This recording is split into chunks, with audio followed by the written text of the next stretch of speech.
semplice piantare alberi, il grande problema era come fare a piantare alberi in una realtà in cui economicamente poi il comune dovrebbe anche investire per la sua manutenzione, in qualche modo la manutenzione del verde, perché questo è un grande problema per tutti i comuni. Io rientro come comune praticamente siamo tra i piccoli comuni, quindi oltre 5.000 su 8.000 comuni italiani, e quindi avere un'idea ma poi non renderla riproducibile era qualcosa di estremamente difficile da mettere in atto. Quindi ci siamo confrontati tra vari sindaci, abbiamo cercato sindaci anche appartenenti anche a linee politiche diverse, perché l'obiettivo era, se troviamo un'idea giusta avremo anche le leve per poter ragionare anche con componenti politici diversi, e questo è stato un po' il percorso. Ecco. Questo è il mio territorio, il mio comune, diciamo, è un comune molto piccolo. Questo dall'alto potrei dirvi solamente questo. Qui vedete un'azienda, qui ne stanno costruendo un'altra che attualmente ne stanno costruendo. La dimensione di quell'azienda è 50.000 metri per 4 piani, alta 23, quindi parliamo di una struttura di 200.000 metri quadrati, ok? Quindi le dimensioni della fotografia qui rendono poco. Il settore della logistica qui è al centro di un dibattito molto molto forte e ci impegna tantissimo. Notate qui dietro una realtà nera, ma è un grande parco fotovoltaico, il parco fotovoltaico più grande d'Europa. Si estende su una realtà di 2 realtà comunali, 1.300.000 metri, okay? Quindi parliamo di circa la struttura tutta l'area è quella, parliamo circa di 800.000 metri di parco, quindi il San Bernino ne ha 600.000, quindi 300.000, quindi rendete conto della realtà estremamente forte. È su realtà produttiva, se vogliamo una dimensione, perché tutti la possono cogliere, sono circa 120 campi di calcio, la grandezza, e produce circa 70 megawatt. È una realtà che dà energia a 33.000 famiglie. Abbiamo una dimensione. Qui parliamo di industria, qui parliamo di una visione che non è quella che coinvolge praticamente i cittadini, qualcosa che ci arriva dall'alto, che in qualche modo trova una locazione interessante, che va gestita, va guidata e che è collocata all'interno della pianura padana. L'alternativa in quest'area comunale produttiva sarebbero stati capannoni, nel suo tempo invece in questo caso sono fissi, sono pannelli strutturati in questo modo, infissi sul terreno. Io ho portato le scolaresche a visitare la realtà di questo parco.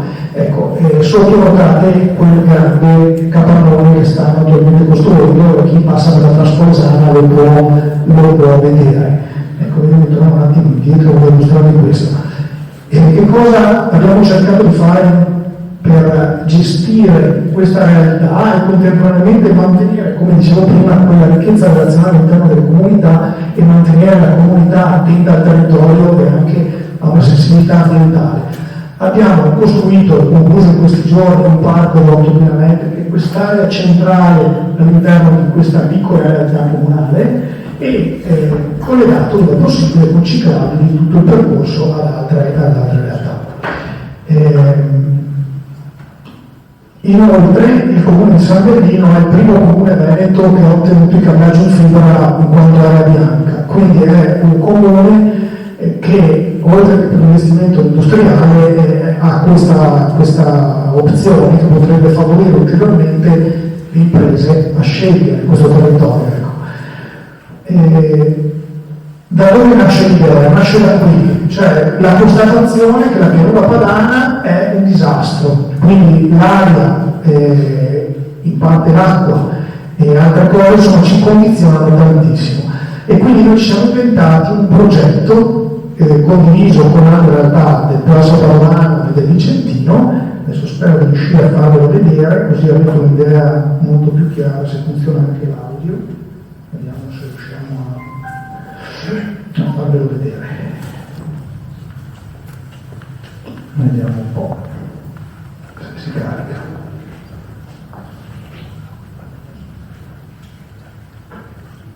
YouTube sta andando. Sta andando. Mi puoi avere l'audio?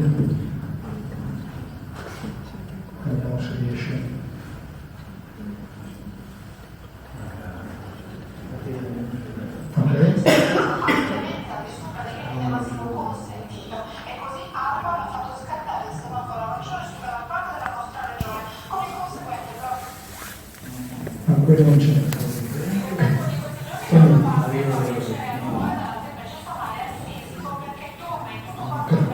Ci siamo.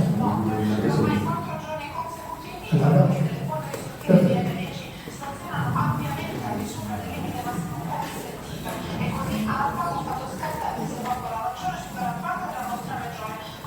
Il blocco della circolazione dalle 8:30 alle 18:30 ai veicoli a benzina Euro 0 Euro 1 e alle vetture diesel fino all'Euro 4. Le province interessate sono Padova, Venezia, Treviso, Verona, Rovigo e Vicenza, ma anche il comune previsionale di Castelfranco Veneto e quello veneziano di Chioggia. Le misure prenderanno via tra domani e mercoledì 20 e continueranno fino almeno a giovedì. Vediamo quindi il caso di Vicenza e in che modo ci si sta preparando ad un nuovo blocco del traffico. Con il bel tempo, appunto, purtroppo abbiamo l'inalzarsi delle quantità di polveri sottili. Ci siamo, scatta il semaforo arancione. L'ARPA ha comunicato stamane il superamento del livello di guardia delle PM10 per 4 giorni consecutivi, in tutto il Veneto, eccetto Belluno. Ciò significa che tornano le limitazioni al traffico in 6 capoluoghi del Veneto da martedì 19 per tutti, da mercoledì 20 febbraio per Vicenza, ovvero quando tutti i cartelli stradali che ne danno comunicazione saranno stati opportunamente posizionati. Il livello 1 arancio vieta la circolazione per tutti i giorni della settimana dalle 8:30 alle 18:30 di veicoli a benzina privati Euro 0 e 1, diesel da 0 a 4, i veicoli commerciali a benzina Euro 0,1 e diesel da 0 a 3. Non mancano le eccezioni e la lista è lunga, dagli over 65, persone con ISEE fino a 16.700 euro per auto che effettuano il carpooling, ovvero con almeno 3 persone a bordo. Veicoli che trasportano bambini a scuola, persone con disabilità o che devono sottoporsi a visite mediche. L'elenco completo è nel sito del comune.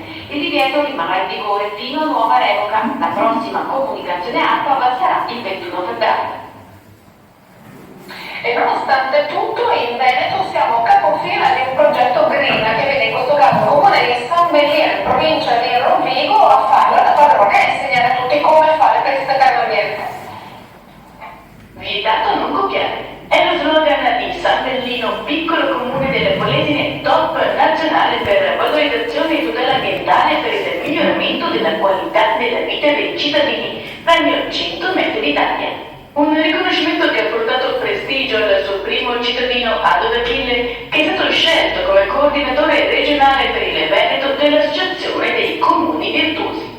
Il sindaco ama definire San Bellino come un laboratorio in miniatura di proposte benevole che una volta adottate possono avere un più ampio respiro.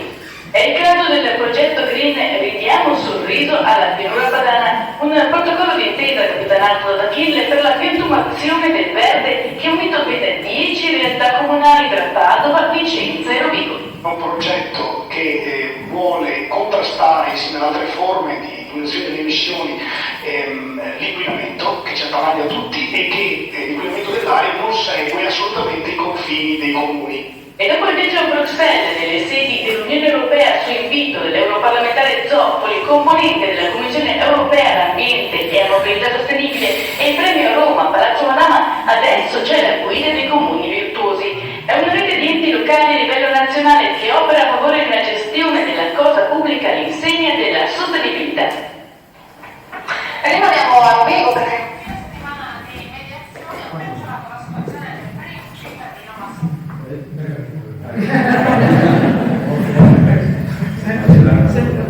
Ok, ci siamo. Allora adesso vi dico un attimo in che cosa consiste questo progetto, ecco, molto semplice. E la cosa che fa funzionare probabilmente è proprio questa. Questa diapositiva mostra esclusivamente una parte della pieghevole che abbiamo consegnato, mostra quanto gli alberi possono incidere per quanto riguarda tutti gli animali, il microambiente, una serie di vantaggi che non sto qui a elencare. L'elemento importante del progetto è proprio questo. La differenza consiste nella possibilità da parte dei cittadini che vengono coinvolti di scegliere le piante e il numero di piante che desiderano per casa propria. Non si pianta in ambito pubblico. In ambito pubblico possiamo anche piantare, ma per scelta. Io ho piantato, per far vedere, un parco di querce licorizzate a tartufo, ma in realtà il percorso più importante è proprio aver immaginato di donare le piante scelte dai cittadini e cittadini che le piantano nelle loro proprietà private. Questo ha portato che cosa? Ogni comune che ha aderito al progetto, abbiamo sperimentato con una decina di comuni, può offrire gratuitamente un numero di piante, dovrebbe offrire un numero di piante pari al numero degli abitanti. Quindi nel mio caso circa 1200 piante, non significa che ogni cittadino deve avere la sua pianta. Qualcuno non ha spazio, non la prende, chi vive in condominio chiaramente non la utilizza, ma chi ha spazio può richiederne 10, 20, 50, 100, non c'è nessun problema. Quindi in questo caso c'è una distribuzione diffusa, in ogni caso di verde, è collocato in proprietà privata e l'ente pubblico non ha l'onere della manutenzione. E quindi con il costo di pochissimi, euro, perché l'accordo come avevamo fatto con il livello regionale e volevamo cercare un modo nel 2017, quando presentammo quell'emendamento, c'era sia il consigliere sia l'altro consigliere del nostro territorio, poi non ha avuto seguito, ma in realtà è stato firmato da tutti.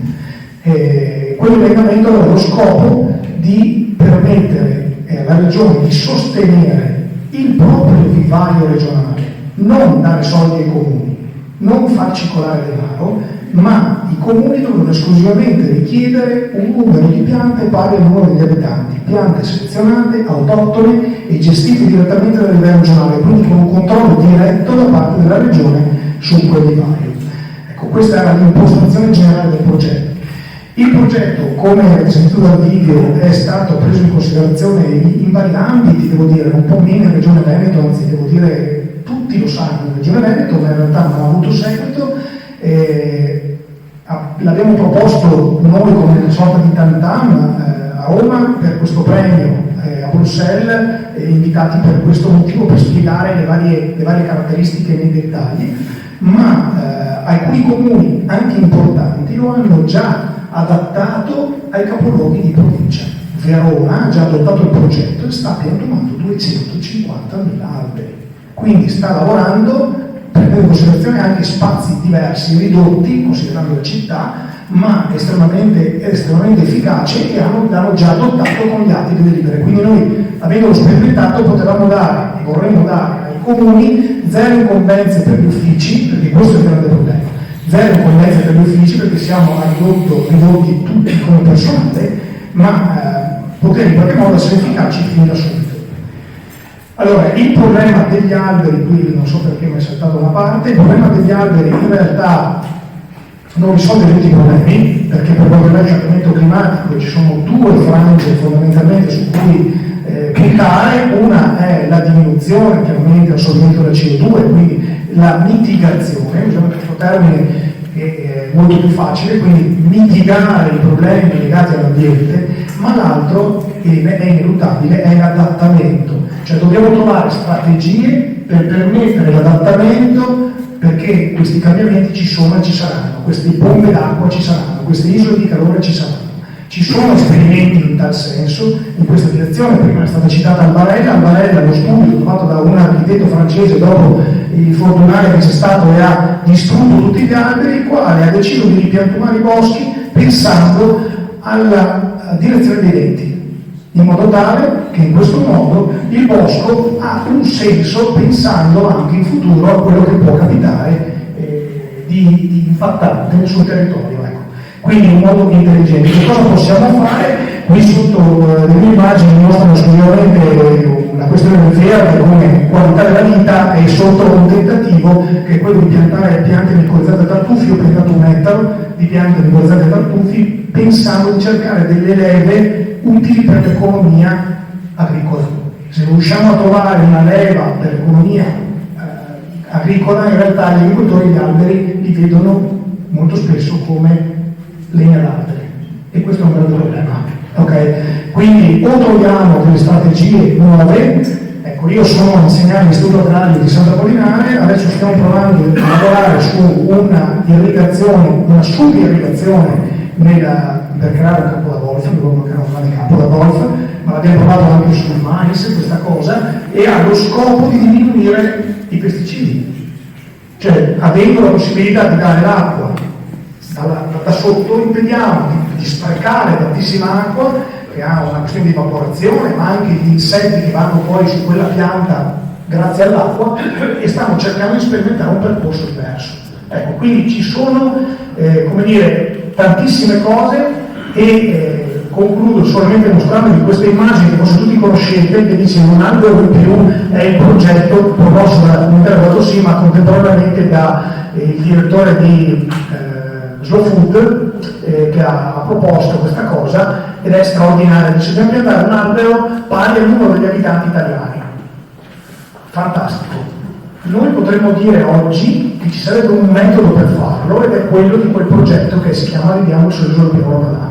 Cioè il metodo è: gli alberi li regaliamo, li diamo ai privati, non li piantiamo in ambito pubblico, se non per riempire le aree che abbiamo, che sono quelle che sono, ma possiamo in questo modo coinvolgere, educare all'ambiente in realtà moltissimi cittadini. Io mi fermo qui, non ho parlato troppo, grazie.